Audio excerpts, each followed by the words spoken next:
Special thanks to our worship group. They did such a good job. That was so inspiring and faith-building. Did you bring one of these? Yeah, hold it up. Let's see them. Let's see those babies. Oh, come on. That's beautiful. Okay, let's turn in our Bibles to 1 Samuel. 1 Samuel chapter 17. It's in your Old Testament. If you're not quite sure where that is, somebody around you will help you, I'm sure. 1 Samuel chapter 17. The Bible says God has not given us the spirit of fear, but of power and of love and of a sound mind. I want to talk to you today about that. I suppose that everybody has a certain amount of what they would call caution, healthy fear, keeps us alive. I happen to have a fear of oncoming traffic, so I won't be walking out in that anytime soon. Some people have a fear of heights. That, to a certain degree, can be good for obvious reasons because gravity still works. But fears can become irrational. They can paralyze us.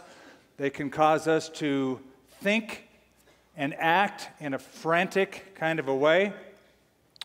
And I suppose that whatever fears that people have, that they have been added to this past year, year and a half, by a number of things. So now there's a fear of a virus.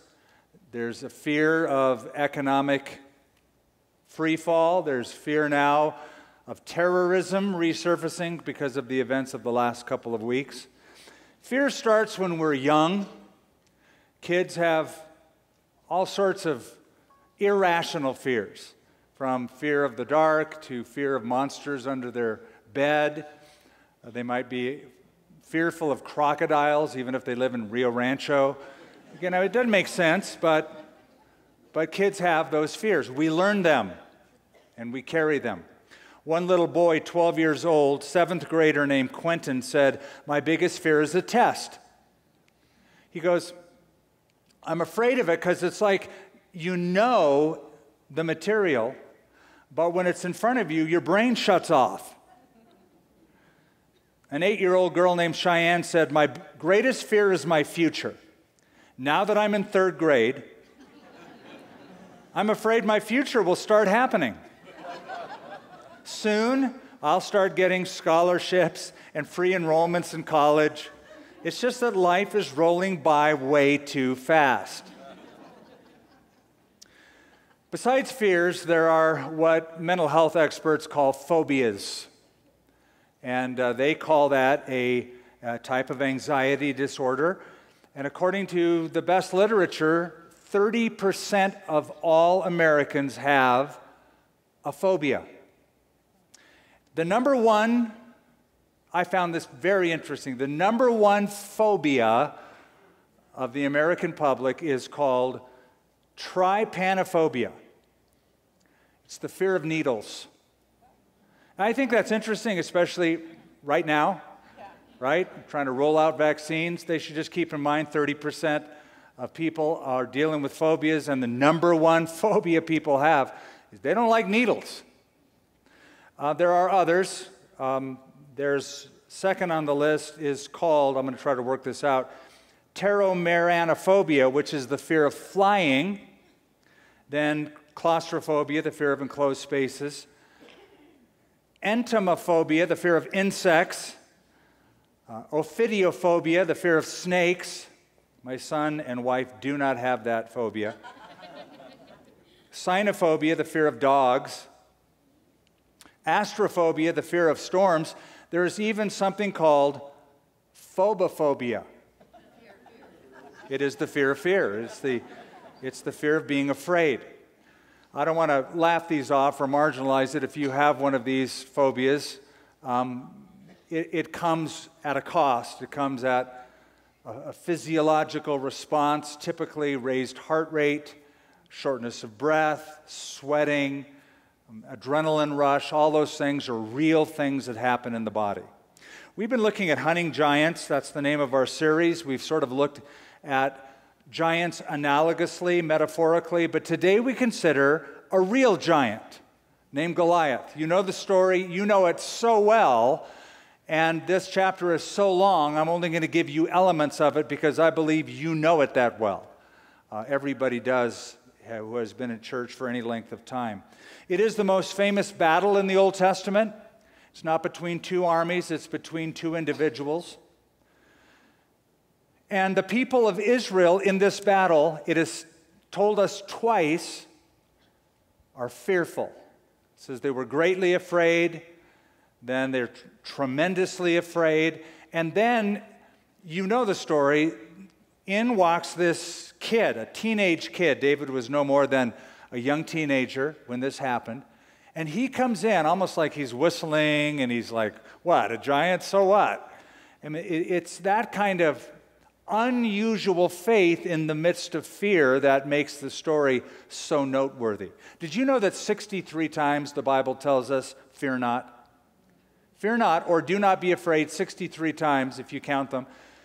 If you look at all the derivations of that command, over 300 times we are told not to be controlled by or gripped by fear. I was reading the other day an article in the Huffington Post that said 85% of all the things we are afraid of never happen. 85% never happen.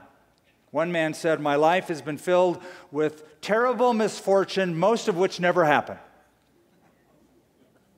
Of the 15% that happens, we discover we can handle it better than we thought we could, that it's not that bad, or there are great lessons to be learned by it. What I want to do in looking at this chapter is give you 4 truths about fear. 4 truths about fear. First of all, fear is intimidating. Now, I'm just going to kind of ease you into the story and pick out a few verses. So, on one side of a valley, I want to set the scene for you in your mind. On one side of a valley, and the valley is about a mile wide. You can visit it today, the Valley of Elah. On one side is a hill, and the other side is a hill. The army of Israel was on one hill, the army of the Philistines was on the other hill. They would go down the hills into the valley and choose each other off. Until one day, a huge guy comes walking onto the scene, the champion he is called in verse 4, a champion from Gath, a Philistine city. His name is Goliath, and chapter 17, verse 4 tells us how high he was, how tall he was. It says 6 cubits and a span. Now, 6 cubits and a span is anywhere from 8.5 feet to 9.5 feet tall. The envy of every NBA team around. The original Bigfoot was Goliath. And then, here's where we're going to jump into our reading. Verse 8 says, he stood and he cried out to the armies of Israel and said to them, why have you come out to line up for battle? Am I not a Philistine, and you the servants of Saul? Choose a man for yourselves. Let him come down to me. If he's able to fight with me and kill me, we'll be your servants. But if I prevail against him and kill him, then you're going to be our servants and serve us. And the Philistines said, I defy the armies of Israel this day. Give me a man that we may fight together. And when Saul and all of Israel heard these words of the Philistine, they were dismayed and, here it is, greatly afraid. Greatly afraid. Who wouldn't be looking up at a big old 8.5 to 9.5 foot beast? Now, some people have problems with this story. They go, oh, come on. You don't really believe that literally, like that actually happened. That's like a myth. People don't grow that tall. Well, you need to do your history if you think that way, because back in 1918, in Alton, Illinois, a baby was born named Robert Wadlow, and when he was born, he was 8 pounds, 5 ounces, a little on the big side, but not out of normal range.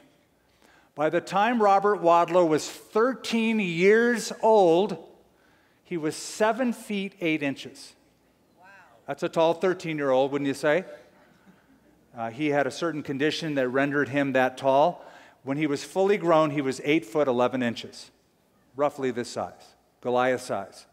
When he died, it took 12 men to carry his casket. The casket was 10 feet, 9 inches. So it happens even in our modern times. So let's just kind of push that it's a myth, push that aside. But to be fair, let me also tell you that there are some translations of the Old Testament that give it a different rendering of height. So if you were to look at the Masoretic text of the Old Testament, if you were to look at the Septuagint version of the Old Testament, if you were to look at the Dead Sea Scrolls, or you were to look at the writings of Flavius Josephus, they don't say he's 6 cubits and a span. They say he's 4 cubits and a span, which would make him, if that's the accurate translation, would make him 6'9". Now, I had a brother that was 6'8". I'm 6'5". That would make Goliath 6'9". You go, come on, that didn't sound very dramatic. That ruins my whole Sunday school concept. And that's, I mean, you get a lot of guys in Israel who would fight that guy. No, you wouldn't. Especially when you realize that at 1000 BC, that's when this takes place, in 1000 BC, the average height of the Israeli male was 5'3". So picture in your mind LeBron James, he's 6'9", fully clothed with a coat of mail for a battle, next to Danny DeVito. Right? You got the picture? You'll never unsee that. So this guy, however tall he was, comes with a coat of mail that is 125 pounds. The head of his spear, we are told, is, in converting it, 15 pounds. That's the head of his spear. So it's like a sledgehammer with a point. He comes into the valley, and he has a whole different idea of how to do a battle. He goes, let's not do army to army. Let's do man to man, mano a mano. Let's just do hand-to-hand combat, one-on-one. Winner takes all. If I win, you're all of our servants. If you win, one guy, one man, will be your slaves. Now, there was one man in Israel who was taller than everybody else. What was his name? King Saul. King Saul, we are told, was head and shoulders above everyone. He should have been the guy, but he is not the guy. He has got his tail between his legs, and he is hiding somewhere. He is not up for this battle. By the way, just a thought, maybe that's how nations should do battles. Maybe we should, leaders are so quick to commit young men and women to the battlefield. Maybe these nations who don't get along, the leaders should just fight each other. Now, I'm not recommending that during the current leadership that happened, we would be in big trouble. But it's a thought. Now, what they saw that day overwhelmed them. It intimidated them. Goliath had everything you would need to intimidate people. I read an article in Psychology Today. It was an article about a man by the name of Bill Stratton. They used him as an example. Bill Stratton is a poet. He teaches writing. Now, how intimidating does that sound? I'm a poet. Not very intimidating, but Bill Stratton is also 6 feet, 5 inches tall, very broad-shouldered, deep, powerful voice, and a pretty large beard. So here's the story in Psychology Today. He was like running through a park one day. He noticed a couple, an elderly couple, who looked like they needed help. They needed first aid. So he goes over to them to help them, and he said, I could see the fear in their eyes as I approached. I tried to stand at a distance, put my hands in my pockets, but, here's a guy, 6'5", broad-shouldered. Can I help you? No! So he went on to find somebody less intimidating looking than him to go help him. And the article in Psychology Today simply said that people who are tall or loud or smart or outgoing type A personalities often bring intimidation with them, causing others to be afraid. Now, David will come on the scene and he will not be intimidated. He will see the same thing they see. but he is not going to have the level of fear or intimidation that they have. And here's one of the reasons why. You remember when Samuel came to the house of Jesse? This is the chapter right before. I know you know this as well. And Samuel is there to find the next king. He says, God said, go to the house of Jesse. You're going to find a king. So Samuel has all of Jesse's sons line up. David is the last. He's out in the field. He finally comes in. The first guy that's standing before Samuel is the oldest boy named Eliab. He's tall, he's good looking. Samuel thinks, this is the guy. He's got a horn of oil. He's about to pour it on Eliab, and God stops and says, stop. I've rejected him. This is not the king. And then God explains, for God does not see as man sees. Man looks at the outward appearance, but God looks at the heart. God looks at the heart. Man looks at the outward appearance, God looks at the heart. Now, there's a lot of truth in that statement. Man does look at the outward appearance. We do look at people and we size them up. We are impressed or not impressed. And when we're around them and we meet them, if they outthink us or outsmart us or outdress us or whatever it might be, we might feel a little fearful and intimidated. David comes on the scene, sees what they see, but he doesn't have the same reaction they have. And here's why. What we see is often a matter of how we see. What we see is often a matter of how we see. You can have two people see the same thing exactly and have two different responses. Ever been in a movie theater at a 3D movie? Anybody ever see a 3D movie? Raise your hand. Remember, we used to go to movies one time. There were movie theaters, they were called in America. 3D movies you have, what do you wear? You wear glasses. So when you wear glasses, you see things differently than if you take off your glasses. Or if you're sitting there with glasses next to a guy who's looking at the same thing without the glasses, you're going to look at the same thing, but you're going to see two different things. That's right. One of my favorite stories is about three people at the Grand Canyon. One was an artist, one was a pastor, a minister, one was a cowboy. They're looking down into the beautiful chasm of the Grand Canyon, and they start telling their impressions of what they see. So the artist looks, and he first says, wow, what a beautiful scene to paint. And the pastor says, wow, what a magnificent display of the glory and majesty of God. The cowboy looks down and says, wow, what a terrible place to lose a cow. They all saw the same thing, but they saw it differently. So when David arrives, he doesn't see a giant. He sees a big target. I can't miss that. That'll be easy. Because that's so big, even I can hit that. Anybody can hit that. That's how he sees it. But fear is intimidating.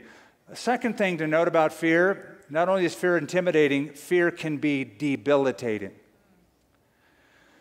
We go on in the story, you have to notice this in verse 16. The Philistine drew near and presented himself 40 days, morning and evening. Now let's do the math. 40 days, morning and evening, how many times did he present himself? 80 times, right? That's the right math. So in the morning, he got up, had his breakfast, goes down to the valley, shouts, chooses people up, give me a man, come on, let's fight. What are you waiting for, you cowards? Let's go. That's once. Goes back, has lunch, maybe a little siesta, goes down again before dinner, says the same thing, goes back up. Next day, repeat, repeat, repeat. 80 times, 40 days. Would that wear on you if you heard that? Absolutely. It would be demoralizing to hear that. So keep going, verse 21. Israel and the Philistines drew up in battle array, army against army. They're in the valley. David left his supplies in the hand of the supply keeper, ran to the army, came and greeted his brothers. Now stop there for a minute. Let me give you the backstory. David is not in the army. David is a teenager keeping sheep in Bethlehem. His brothers, however, his older brothers, are all in Saul's army. So his dad sends David, to the battle with food for the older brothers and to get a report of how the battle's going. That's what David is doing here. He's not in the army. He's too young. So David leaves the supplies, greets his brothers. Hey, bro, what's up? Verse 23, as he talked with them, there was the champion, the Philistine of Gath, Goliath by name. Now watch this. Coming up.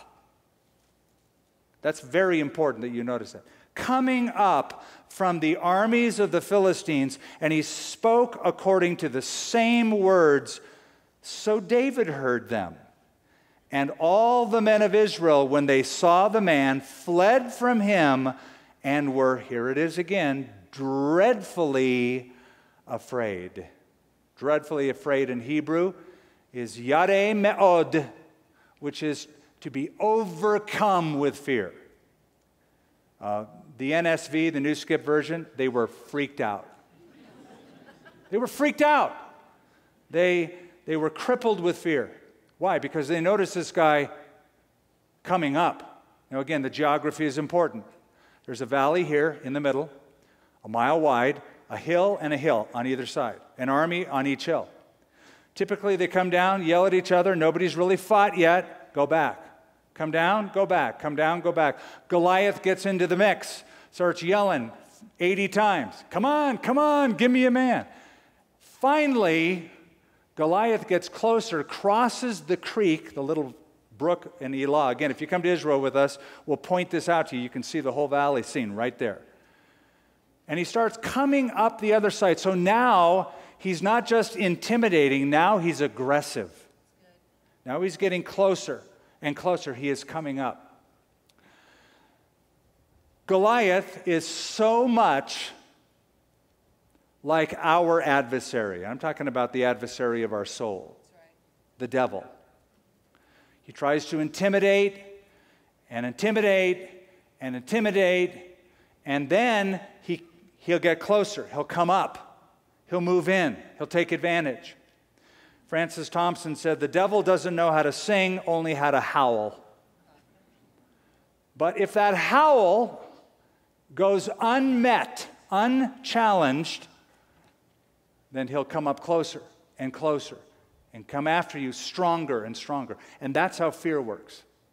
Fear works the same way. It grows, it comes up, it becomes irrational, and it keeps you awake at night. If you don't deal with the howling during the day, it comes to you at night. It wakes you up. It plagues your thought life. And counselor after counselor will write or say that the typical question that will come at night like this are questions that begin with what if? What if? Oh, what if this happens? And then what if he does that? And then what if I? And all that. It just gets closer and bigger and debilitating. There's a great little poem by Shel Silverstein called The What Ifs. It's a children's poem, but it's just fun. I thought you should see it. Last night, while I lay thinking here, some what ifs crawled inside my ear. You've all had that. And pranced and partied all night long and sang their same old what if song. What if they've closed the swimming pool? What if I'm dumb in school?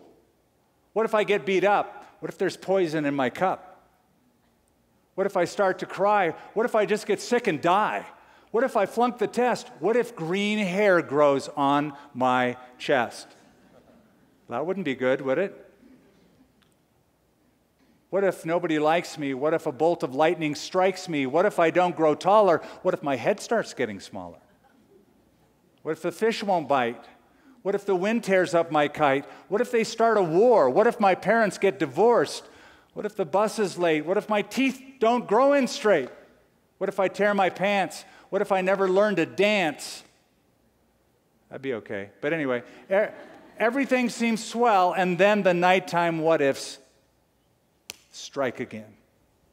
Every kid has had that experience. And many adults continue to have that experience. What if I lose my job? What if I don't find another job? What if the disease gets worse? What if the check doesn't come? Fill in the blank. Fear It's intimidating. Fear can be debilitating. Let me give you a third truth about fear. Fear breeds squabbling. When people are afraid, they do something with their fear. So look at verse 28. Now Eliab, he's in the army. He's part of this whole setup. Eliab, his oldest brother, heard when David, spoke to the men. So David comes, younger brother, sheep guy comes, talks to everybody. Eliab sees this. Eliab, his oldest brother, heard when he spoke to the men, and Eliab's anger was aroused against David. And he said, "Why did you come down here? And with whom have you left those few sheep in the wilderness?" Now this is a dig. He's trying to put him down. I'm in the army. All you do is keep sheep. What did you do with those sheep in the wilderness? I know your pride and the insolence of your heart, for you have come down to see the battle. Now, if I'm David, I'm going to be saying, really? What battle?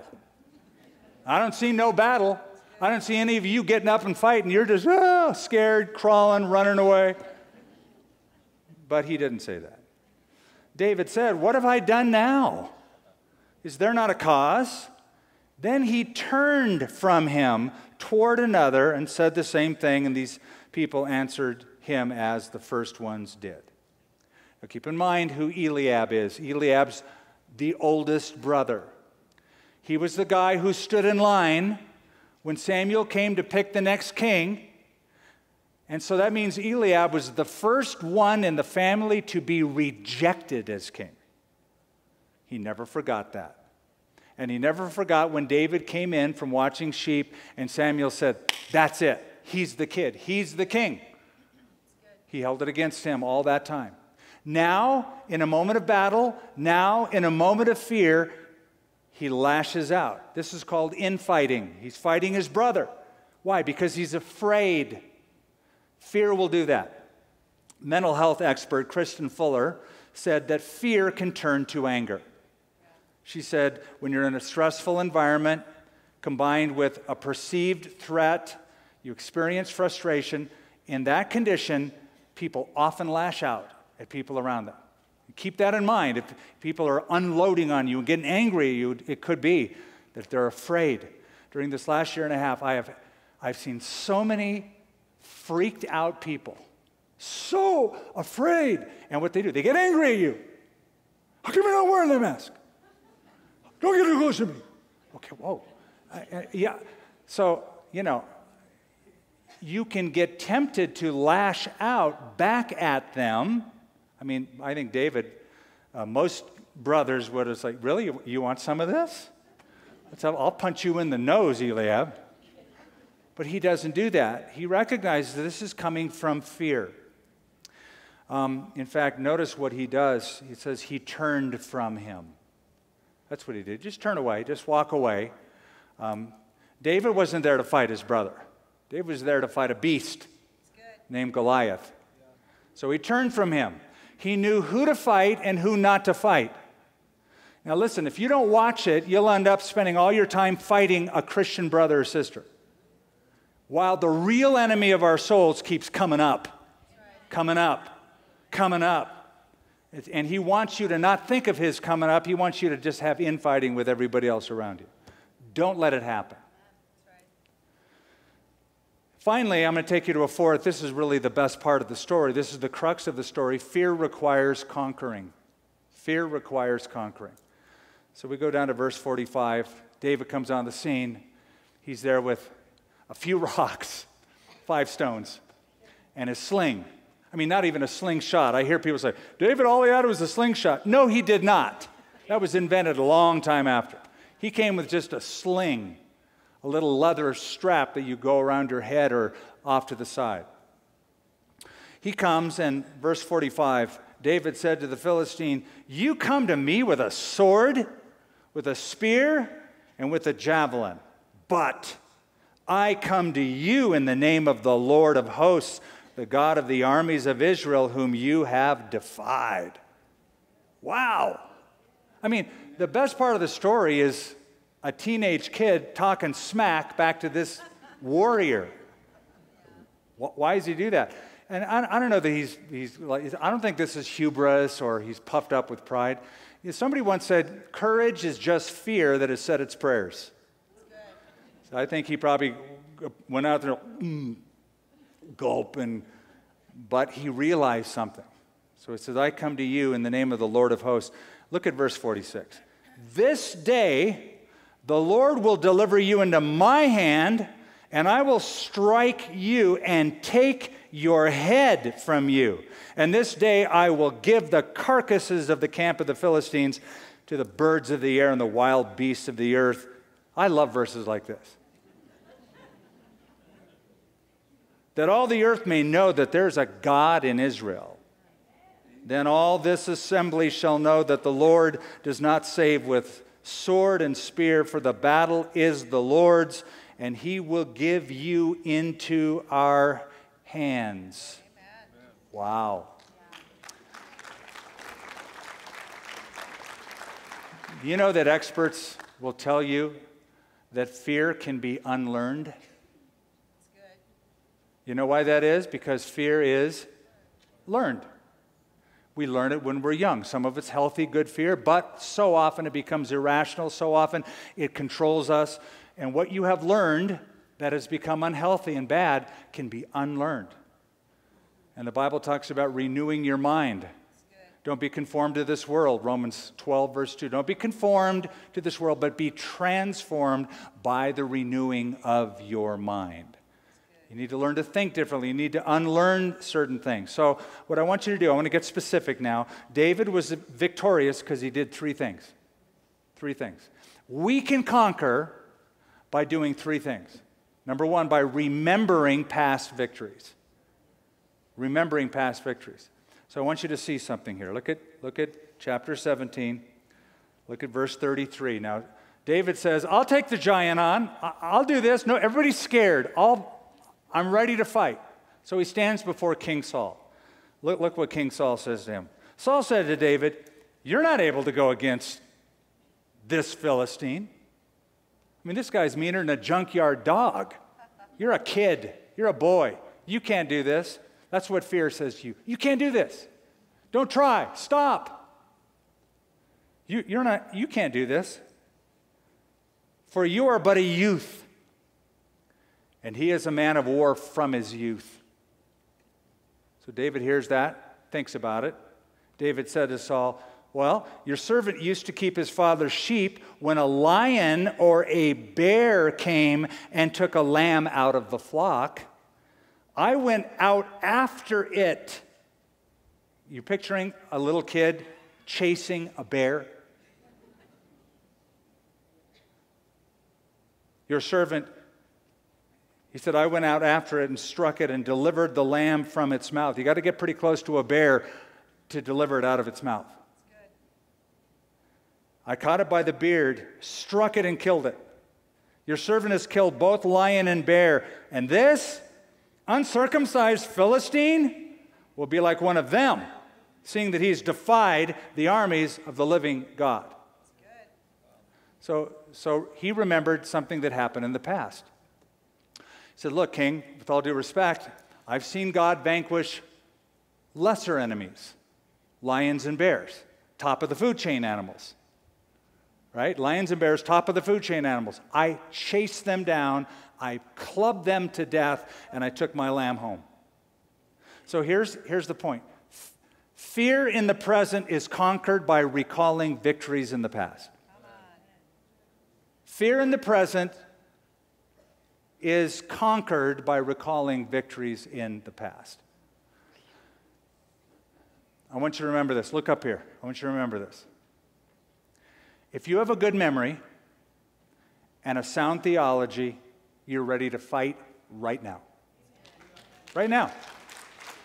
If you have a good memory and a sound theology, you're ready to fight right now. Because the good memory will remind you of what God has already done in your life, and the sound theology will remind you that the battle belongs to God, and what He's done in the past, He can do it again.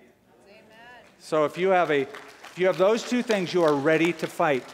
If you can handle lions and bears, lesser trials, You're ready for Giants 101. Good. You're ready. Good. You're in the club. So, by remembering past victories, that's number one. Number two, you conquer fear by realizing your personal assets. See, God made you different than He made me. He made us very unique, and you have a certain makeup and certain advantages and certain gifts that enable you to do what nobody else can do. So it is with David. So David, finally, Saul says, okay, go ahead, God be with you, go to battle. But look at verse 38. Saul clothed David with his armor. He put on a bronze helmet on his head. He clothed him with a coat of mail. Now keep in mind, how tall is Saul? Head and shoulders above everybody else.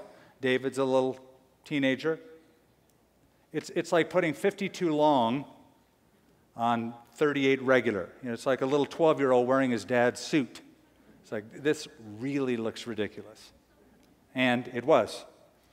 David fastened his sword to his armor, and he tried to walk. Couldn't even walk, for he hadn't tested them. David said to Saul, I can't walk with these, for I have not tested them. So David took them off. Here's King Saul trying to turn David into an armadillo. It's like, man, you need protection. So he clothes him. David goes, I can't do this. I'm much better with a sling and these stones than with your sword and coat of mail. So the principle is this: never do what God has not called you to do. Never try to be somebody else. Never fight like somebody else fights. Don't try to use a sword if you're better with a sling. What works for one may not work for another. Find your own gifts, your own personal abilities, and go in that strength that God has given you. See, David had certain assets. Yeah, he was unprotected, but he was fast. He was young and agile. Yeah, Goliath was pretty big, but he was also slow and lumbering. So David just figured out that pretty quickly and goes, don't need that. I'm going to realize my personal assets. And then the third thing he did, and the third key to our victory over fear, is by relying on a powerful God.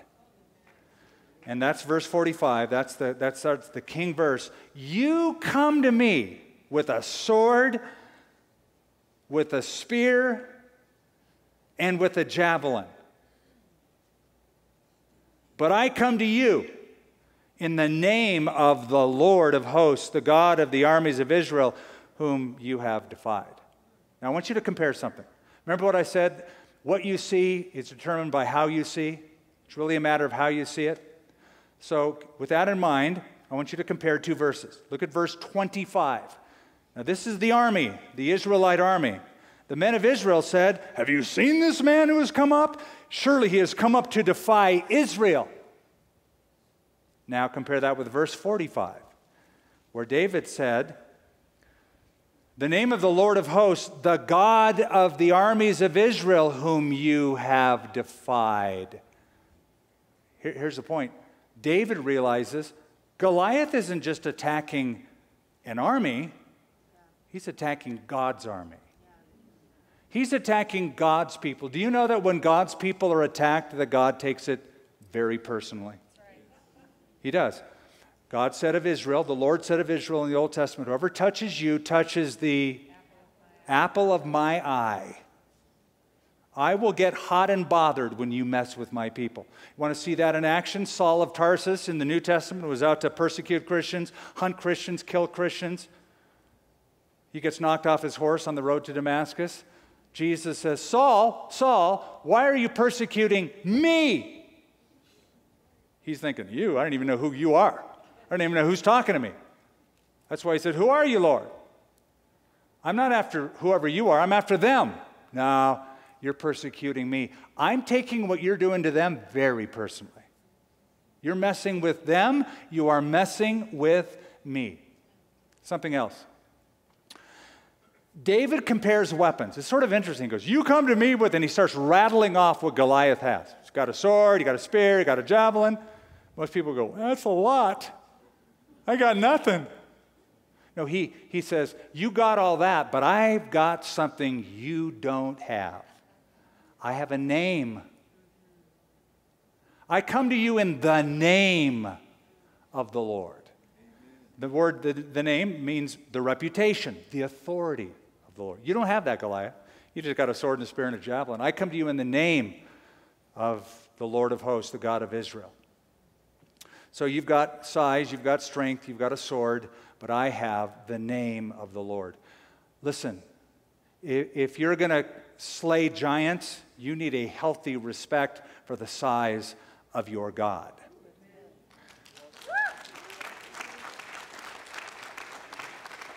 If you remember nothing but this from this sermon, I was going to say I'd be happy. I wouldn't be happy, but I'll settle for it. If you just remember this, when God is magnified, fears go away. Whenever God is magnified, fears go away. You've heard that before. Let's magnify the Lord. Paul said, I magnify him in my body. What does it mean to magnify the Lord? You know what a magnifying glass does. Does a magnifying glass make anything bigger? No. It makes it appear bigger. Makes it look bigger. When God is magnified, when you remind yourself whose side you're on and who God is, when God is magnified, fears can't live there. You can't live a fearful existence if you understand that. And that is why Israel was scared. Israel was scared when they saw Goliath because they compared Goliath's size to their size. LeBron James, Danny DeVito. LeBron James, Danny DeVito. Hey. Fear. If I'm Danny DeVito, I'm scared if that guy's my enemy. David comes on, he is unafraid because he compares Goliath's size, not to his size, but to God's size. So Israel's going, poor us. David's going, poor Goliath. He's been doing this 40 days. This is day 41. This is his last day to breathe on the planet. And he goes after him. Martin Luther said, with God, one is always a majority. Always a majority. I want to close with a fun little story, true story. This happened in a philosophy class at USC, University of Southern California. For 20 years, a professor of philosophy at USC, a devoted atheist, used every opportunity to scorn the existence of God. All of his students every year for 20 years, they were always afraid of this guy. So every semester on the last day of class, the professor would stand before like 300 students in the lecture hall. And he said, if anyone here still believes in God, stand up. In 20 years, nobody dared stand up. They were all afraid. And then he said, if you believe in God, you're a fool. If God did exist, he could keep this piece of chalk from hitting the floor and breaking in pieces, a very simple task for Almighty God. Yet he can't do it. The professor would then drop the chalk, it would hit the hard tile floor and smatter into pieces. Well, surely there were Christians over 20 years that were in that class, but none of them dared speak up or stand up because they were afraid. But one year, a freshman took the class. He had to take it to complete his major. He was a Christian student. And the professor stood up on the last day, said, is there anybody here who believes in God? Stand up. So he stood up, faced off the professor.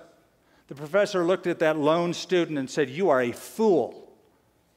If God is real, then he could keep this piece of chalk from shattering when it hits the floor, but he can't.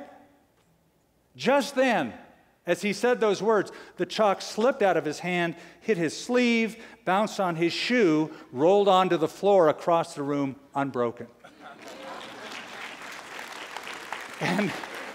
And all the students predictably snickered. It was just so funny. It was just perfect. Well, the professor got so red and angry, he just stomped out of the classroom. And when he did, that one student who stood up walked to the front of the room and began to share his testimony with 300 students that were now a captive audience.